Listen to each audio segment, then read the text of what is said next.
Hoje eu tô aqui para falar com um cara super legal, super importante para a história do Jejai. Ele já foi jovem, ele já foi músico, ele já participou da nossa liderança e atualmente ele é nosso líder do grande coral da Zona Leste. Mas antes disso, roda a vinheta, produção.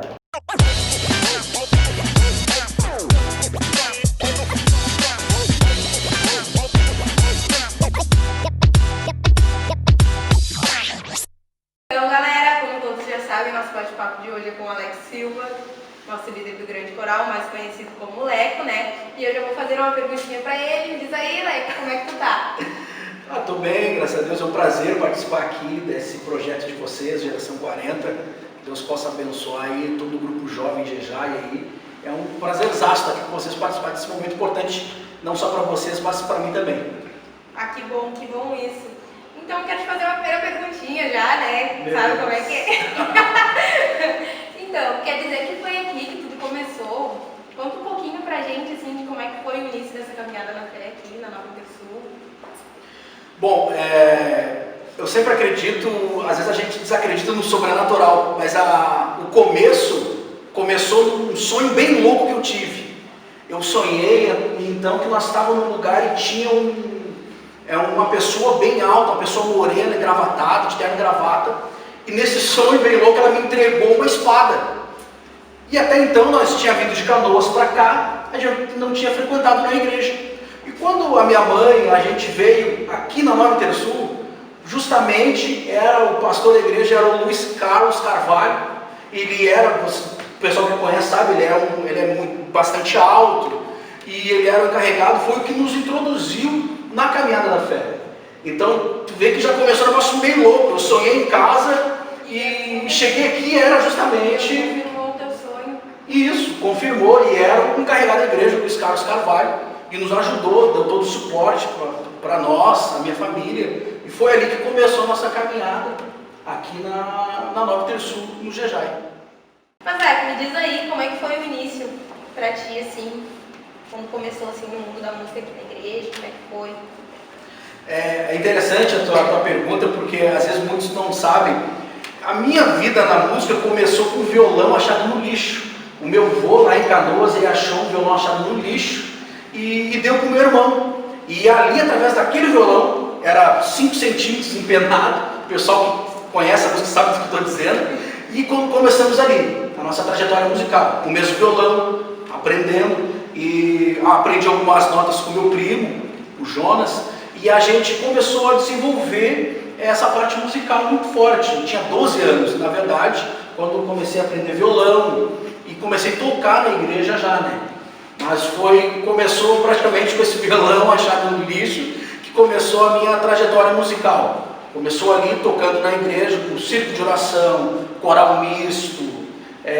O meu tio tinha uma dupla e a gente tocava com ele por aí, então foi meio aí que eu fui muito eclético na minha parte musical, no meu começo, né?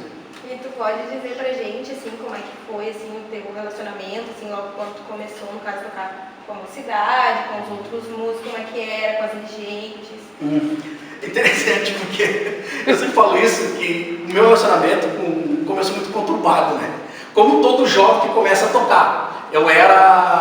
Quando o jovem começa a aprender, é normal que tu comece a errar nota, às vezes tu atrapalha o ensaio, tem essa coisa toda. E o começo foi um pouco conturbado, porque a regente xingava nós, porque a gente, às vezes, eu concordo que a gente não tinha a nota, nós não tirávamos as músicas, aquele negócio na euforia de querer tocar. O começo começou assim. O Joel, uma vez eu estava aqui, o Joel comentou sobre os improváveis. Com certeza eu era um dos improváveis, né? Porque comecei musicalmente na juventude, como todo mundo começa aí sendo xingado pela regente, porque não tirava as músicas. Foi difícil. Só que, no entanto, quando Deus tem um chamado para ti na tua vida, e tu começa a deixar Deus trabalhar, e as coisas começam a fluir ao natural. E Deus tinha falado comigo sobre aquele meu chamado da música específico, então eu comecei a trabalhar aquilo na minha vida. Comecei a trabalhar, comecei a estudar, comecei a escutar bastante coisa, a me relacionar muito com a música. Mas, falando da tua pergunta original ali, foi difícil, como qualquer um, né? Sendo xingado pelas regentes, enfim, mas foi benção. Ali eu aprendi também a ter disciplina também, como músico. Que conselho tu deixa agora, no caso, né, para os jovens que estão querendo começar agora com a música, que estão começando? Porque, como tu disse, né, do mesmo jeito que foi difícil antes, às vezes pode ser difícil agora também para algumas pessoas, algumas sim, algumas não, mas que conselho tu deixaria para esses que estão chegando agora? Ok. O conselho que eu dou, gente, é que vocês possam desenvolver um comprometimento em relação a qualquer coisa que vocês forem fazer na igreja. Tenha comprometimento. Porque hoje em dia nós temos a internet aí a favor, com muita informação. Quando nós começamos, na época não tinha. Se tu queria tirar uma música, tu tinha que pegar, botar um ouvido no radinho, tentar tirar. Às vezes tu não conseguia achar aquela nota. Hoje em dia tu vê um acervo muito grande no YouTube, no próprio Google. Você consegue ter vastas informações. Então que vocês possam ter comprometimento com a obra de Deus. E não desistir. Porque, no entanto, a gente tem um ministério a desenvolver e nós vamos ter dificuldade, nós vamos ter barreiras. Mas se você ter constância, ter a visão do seu propósito, acho que eu gosto de falar, o pessoal sabe, o grande pulo do gato. Um filósofo, Mark Twain, ele falou o seguinte: o homem tem duas datas grandes na sua vida. A primeira, o seu nascimento, e a segunda é quando ele descobre por que ele nasceu. Ou seja, quando ele descobre o seu propósito. Então, no momento que o jovem descobre o seu propósito, pode vir luta, pode vir barreira, dificuldade, ele vai permanecer, vai ter constância e o Senhor vai ser com ele. Uma perguntinha que eu quero te fazer também. Como é que foi a tua experiência, a experiência de vocês no caso, né, como conselheiros aqui em 2013? E o que isso agregou no teu ministério? Foi fantástica essa experiência. O Joel, que é líder hoje, aqui do GEJAI, do Grupo GEJAI, me convidou para fazer parte desse trabalho. E foi muito desafiador para mim, em 2013. Eu não tinha desenvolvido ainda esse tipo de liderança com juventude na igreja. Minha parte sempre foi mais musical. E aqui no GEJAI foi que eu comecei a ver, cara, por um pouquinho, tem algo que eu posso fazer para Deus sem ser música. E foi ali que começou a florescer isso na minha vida, na minha liderança. E até então, daí o Joel me convidou para participar de ser conselheiro. Daí o Joel, eu digo, tá, vou aceitar. Mas eu digo, cara, o que eu vou fazer? Eu não tenho experiência nenhuma. E agora? E daí o Joel, não, mas vem, me ajuda aí, vamos trabalhar junto. E daí o Joel me deixou na época responsável pela música, o coral. E então isso para mim foi um divisor de águas. Porque ali eu comecei a ver, digo, opa, parei um pouquinho, Deus tem algo além para mim da música. Daí eu comecei a trabalhar esse lado e tive essa grande oportunidade de trabalhar com a juventude aqui em 2013, no GEJAI. Porque, tu vem da juventude, a qual tu é jovem, tu tem a tua juventude toda aqui, teu ministério tu desenvolve aqui. E daí daqui a pouco tu casa e daqui a pouco quando tu vê, tu tá junto na liderança, é muito gratificante. Porque hoje em dia a gente permanecer no propósito, ser constante e fazer parte da liderança, isso para mim foi um divisor de águas no meu ministério dentro da Desoeste, quando eu comecei a participar da liderança do GEJAI em 2013. Muito bem lembrado, eu não sabia a data correta, né? Paulinha lembrou. Sim. E agora até tu falou casa, né? Conta um pouquinho pra gente, né, que tu conheceu a tua excelentíssima aqui, né? Foi aqui. Que conselho tu deixa pros jovens hoje em dia, né? Hoje em dia que estão começando o relacionamento. Muitas vezes até os que estão começando na mesma congregação, né? Que se relacionam no mesmo. Sim. Foi um pouco interessante o período da Paulinha. A Luciana, a gente se conhecia há muito tempo, desde a época que nós era criança. E quando a gente começou, a gente fazia parte da mesma mocidade, do mesmo grupo. Só que decorrente de alguns trabalhos que eu tinha na época, às vezes eu não conseguia estar muito frequente aqui, né, na mocidade. E então daí eu estava orando a Deus, porque chegou um momento da minha vida, eu digo, Jesus, eu quero arrumar alguém para namorar. Eu quero, fazer algo diferente na minha vida. Porque eu estava num propósito de querer alguém, não naquele momento de carência. Eu gosto de frisar bastante isso, porque às vezes a pessoa se deixa levar no momento de carência e a pessoa tem grandes prejuízos na sua vida. Mas é um propósito meu no meu coração que eu tinha. Digo, não, eu quero começar a namorar, eu quero começar a fazer a obra de Deus, então papai, aquele negócio todo. E foi que teve um sábado que eu tinha um compromisso, eu tinha que tocar, não lembro aonde, e eu digo, eu não vou tocar, eu vou lá para uma interrupção do culto de sábado da juventude. E eu conversando com a Luciana, até então eu primeiro pedi o número para o Joel. Falei para o Joel, me dá o número de telefone da Luciana. Daí o Joel me deu o telefone residencial, que naquela época não era qualquer um que tinha. A Luciana tinha um telefone residencial em casa. E o Joel me deu o telefone residencial da Luciana e eu acabei ligando. E daí a Luciana, não, vai o seguinte, vai lá no culto de sábado. E eu desmarquei meu culto de sábado. E o evento ia tocar e vim aqui no culto aqui de sábado da juventude. E eu conversando com a Luciana, e eu fui direto, né? Eu já fui, né? Eu falei, Luciana, é o seguinte, tu quer namorar comigo? Vamos orar. Não, na verdade eu falei assim, vamos orar para namorar. Daí a Luciana falou assim para mim, digo, não, Leco, a gente se conhece há tanto tempo, então se tu quer me namorar, vai amanhã lá em casa e pede pro meu pai. Meu Deus. Eu gelei, eu digo, cara, eu queria aquele procedimento todo, eu queria começar a orar. Eu já conhecia ela. E daí eu digo, tá bom, foi uma prova para mim, eu peguei, no outro dia eu estava lá, às 3 horas da tarde, camisa social, eu fui lá e falei com o pai dela, para namorar. Foi um negócio, foi bem assim, de repente, assim, sabe? Apesar que... Foi uma decisão, né? Também eu já conhecia ela, a família dela, de anos, a gente se conhecia dos trabalhos aqui da igreja, mas foi bem assim mesmo que aconteceu. Assim, agora tu me contou, né, como é que foi que vocês começaram, tudo e tal. Que conselho que tu deixa para os jovens que estão querendo começar a namorar agora, estão criando um relacionamento? Que conselho que tu deixa? Bom, gente, em primeiro lugar, que Cristo possa ser o centro do relacionamento de vocês e da vida de vocês.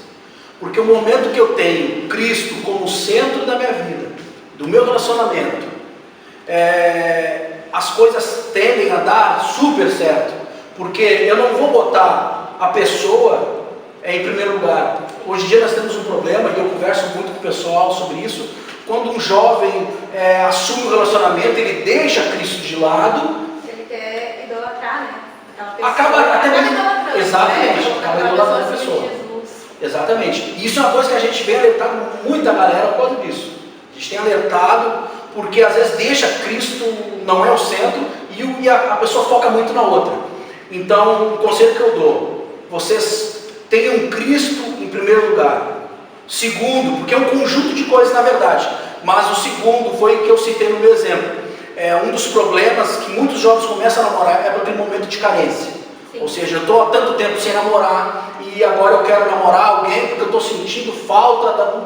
Gente... Sentindo falta de ter uma pessoa do lado, né? Tem uma pessoa do lado. Pelo motivo errado. Exatamente. E isso tem levado muitos jovens, a qual a gente conversa, a gente vem tratando há algum tempo, vem levado os jovens à decadência espiritual, vamos dizer assim. Porque o momento que tu deixa essa emoção tão forte, porque é uma emoção forte, a gente tem, às vezes nós temos que estar em Cristo mesmo, focado em Cristo, para que ela não venha nos dominar mesmo. Porque o momento que eu deixo esse sentimento me levar, o fluir de Deus vai ser estancado na minha vida. Então, o primeiro, que Cristo seja o centro da vida de vocês, do relacionamento de vocês. Namorem, porque está no propósito de vocês já tem um propósito firmado, você já sabe porque você está na casa de Deus, você tem o seu propósito firmado já. E no momento que você tem esse propósito firmado, você sabe que é o momento certo de você construir um relacionamento, de você conhecer a pessoa, de ter esse procedimento todo cristão, e as coisas vão dar certo, porque você tem primazia, Cristo na sua vida, primazia é Cristo no seu relacionamento.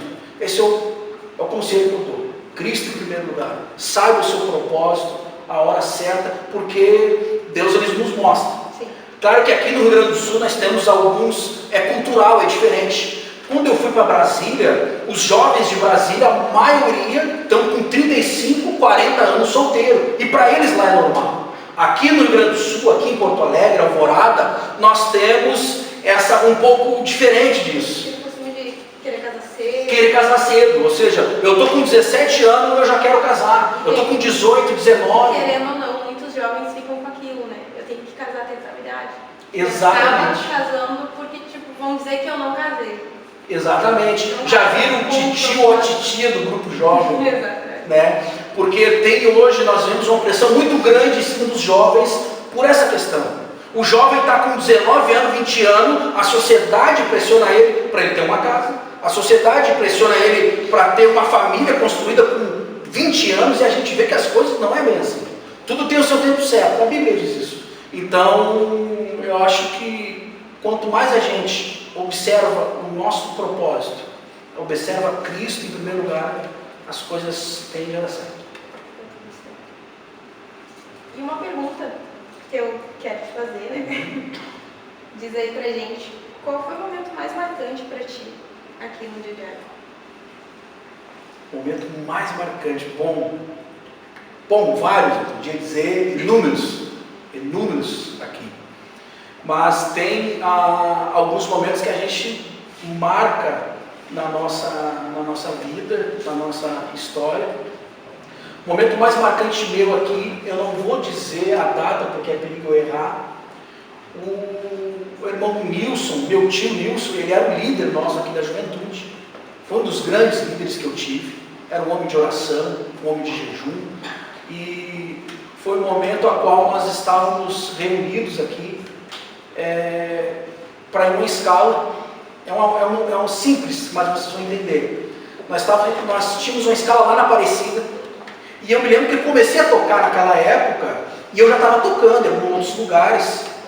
E o tio Nilson chegou para mim, o líder falou assim para mim, Leco, não deixa o teu dom transparecer muito além do que Deus quer fazer.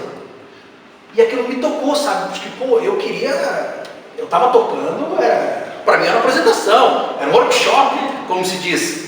E quando o tio me falou aquilo, no ensaio da juventude, eu na hora não gostei. Eu na hora fiquei meio tipo, mas como assim? Se eu sei tocar, eu vou tocar e meu. Só que eu fui entendendo o que ele quis dizer. Então foi uma coisa que me marcou muito, porque naquela época, cara, nós tínhamos uma escala, pode ter certeza que nós ia para oração, nós começávamos a ter um devocional muito grande. E era uma benção, eu me lembro das escalas nossas, que a gente fazia aquelas, como o pessoal diz aí, aquelas indiadas, de sair de uma vigília, ir para a consagração também, que tinha bastante, e emendar com o culto de louvor de tarde. Então era bastante isso. E aquilo que o tio Nilson me falou, ele ficou muito vivo em mim, foi um dos momentos marcantes, tem vários aqui que eu posso falar para ti, para ti. Sim, e agora eu quero, que tu deixe uma mensagem, alguma coisa, algo que tu tenha para dizer assim pra gente, pro grupo do DJI. O que tu deixa assim pra gente, um conselho? Bom, gente, o bacana de ver vocês aqui hoje, em 2020, é saber que tudo que foi feito lá atrás não foi em vão. Saber que todos que trilharam esse caminho do DJI, esse grupo jovem aqui, da Nova Intersul, Deus se fez presente no ministério de todos. E se vocês estão aqui hoje, vocês podem ter certeza que Deus tem abençoado vocês. A mão do Senhor, o braço forte do Senhor tem sido sobre a vida de vocês. Porque quando eu era da juventude, eu não tinha aquela grande perspectiva minha. Nós olhávamos de muitos jovens, nós não tínhamos aquela ideia do que Deus ia fazer na nossa vida. E hoje, olhando, a gente saiu vários pregadores, cantores, evangelistas, pastores saíram aqui do grupo jovem. Então a mensagem que eu tenho para dizer para vocês: acreditem no propósito que Deus tem na vida de vocês.